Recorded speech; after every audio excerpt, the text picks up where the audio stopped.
If you're living in Texas and you like Texas, you might feel like it's okay to own 100 acres in Texas. Maybe you think you feel safe in Texas. And you have a gun, right? And you have some horses, and you have a tractor or a truck or a Jeep. You don't need to smuggle the gun, the Jeep, and the horses across the border tomorrow, so you can own that property.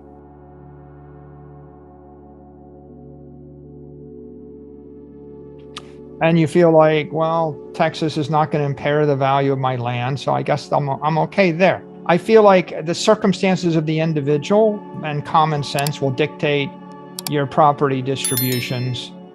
But the apex property is always Bitcoin. And in my opinion, which is pretty well known, is if you had $10 million in US dollars converted to Bitcoin, and if you wanted to buy anything, you're best not to sell the Bitcoin. You're best to borrow against the Bitcoin. If the volatility of Bitcoin is going to be plus or minus 80%, keep your loan to value at 10%, you're safe. And if you're reasonably certain the Bitcoin is going to appreciate at 20% a year, and if you can keep your expenses at 5% a year, and if the volatility is not going to cause a max drawdown of more than 80% a year or 50%, you figure out what the number is. Once you figure out those three calculations, you can get to the point where you decide, I'm just going to hold my assets. I'm going to let my asset appreciate. I'm going to fund my living expenses with debt. If I want to buy something, another asset that I think is an asset, I might still want to borrow against my Bitcoin to buy the other asset. If you actually sell your Bitcoin to buy an asset, that's a diversification. And you could diversify because you want to diversify. That's a personal decision. But if you've got an asset going up 130% a year, and you said to me, Mike, name something else that you think will go up 130% a year that I can diversify into. The answer is I don't have anything, right? Like, if you said to me, okay, well, I got to split my money 50-50, half goes into Bitcoin, what's the other half? I don't know. I guess a portfolio of big tech stocks, maybe the NASDAQ, maybe a combination of Apple and Amazon and Facebook and Google. You buy some wickedly cool technology, or you just take if you want to be very conservative, it's like, I just buy a house that I expect to live in the rest of my life because I know I'm going to get value from that because there's value to me getting up in the morning and being in my space. So that's rational. They leave to go out, to a bar. They leave to commute. And point of fact, the hotel that's fully booked is empty 2/3 of the time. So if I really could book out the room hour by hour, my revenues would triple. So you see where you get. Now, what if I could actually book out the room hour by hour to anybody in any city on earth? What if I could actually move the hotel or teleport the hotel every hour? I could also increase the pricing. I could move the hotel to the place in the world that the Venice for the Venice Film Festival, or I could move it to wherever the Super Bowl is. So if I could move the hotel to the place where the room rates are the highest by the hour, my utilization would go up, my price per hour would go up. What if my costs were fixed? Profitability of a hotel running at 47% occupancy at standard rates in Dallas, Texas is 10%. The profitability of the hotel running at 100% occupancy at standard rates goes to 70%. The profit of the hotel running at 300% occupancy goes to 200%. The profitability of the hotel running at 300% occupancy at the highest marginal rate you can get for a room anywhere on earth at any point in time is going to 3,000% or 30,000%. And so what did I just do? I just dematerialized the property and I moved it with a frequency which was unimaginable. That's what Bitcoin is, right? That's what happens when you dematerialize property. You have the option to move it with a frequency which is unimaginable to the highest marginal use, right? And when people get their heads around that, you realize that, well, do you want to own a hotel in Texas? No. Do you want to own anything fixed in the real world? No.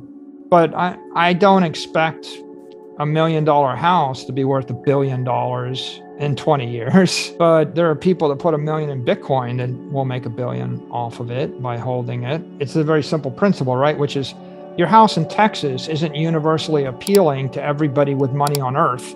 And I can't oscillate the house in Texas 1 million times a second on an iPhone, right? So the problem is the velocity of the asset is slower and the appeal of the asset is slower. And there's a maintenance charge. The house leaks. You got to paint it. There's things you got to do to it. There's a property tax on it. So if you're looking for, a measure of energy that's easiest to develop, or property you can develop on top of, then you want the most universally desirable property that's hardest to impair, that's easiest to develop, that can be utilized at the highest frequency. When I have a hotel, the hotel had every room booked 365 days a year. I'm obviously squeezing more revenue out of the hotel. But let's do a thought experiment. What if I had 100 rooms in the hotel and every room is booked every night, 365 days a year, and you're charging by the hour? Now, how many hours of the year, how many room hours are actually unoccupied in the hotel, even though the hotel is theoretically booked every room night? What do you want to own? You want to own the apex property in cyberspace that's universally desirable to everybody, and then you want to loan it out to them for the number of seconds that they want to use it, and then snatch it back at no cost or 1 Satoshi. And that really is what's interesting about Bitcoin and everything around it, right? I mean, all of the possibility to develop those businesses and develop those applications. So we don't have them all now. I mean, DeFi, I just described DeFi, by the way, in a way. I described, DeFi on Lightning, on Bitcoin with an intelligent, exchange hunting for highest optimal use. But you don't have to develop all those businesses immediately to grasp the potential. All you got to do is figure out that the potential is there, the incentive is there. You can do one of two things. You can either build one of those businesses, which is hard. It's hard to build Binance. It's hard to build an exchange. It's hard to build PayPal. It's hard to build Fidelity. It's just hard. You got to deal with the regulatory issues, the technical issues, the security issues. The other thing you can do is you can just own the Bitcoin and wait. There's an intermediate. You can own the Bitcoin and you can loan it out, but that means you have to basically pick the counterparty you trust. Maybe I get 130% appreciation by just waiting in cold storage. Maybe I get 135 or 140% appreciation. I get an extra boost of 5% to 10% by loaning it out and trusting someone else. Or maybe I go and create my own Coinbase, or create my own fill in the blank, create Abra, create Square, create the next great payment network or the next great bank.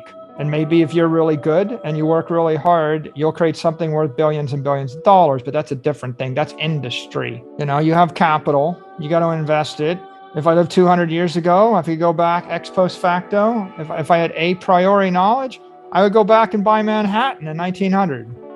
All of it. Buy everything you can. Just buy the land, hold it, keep it in the family.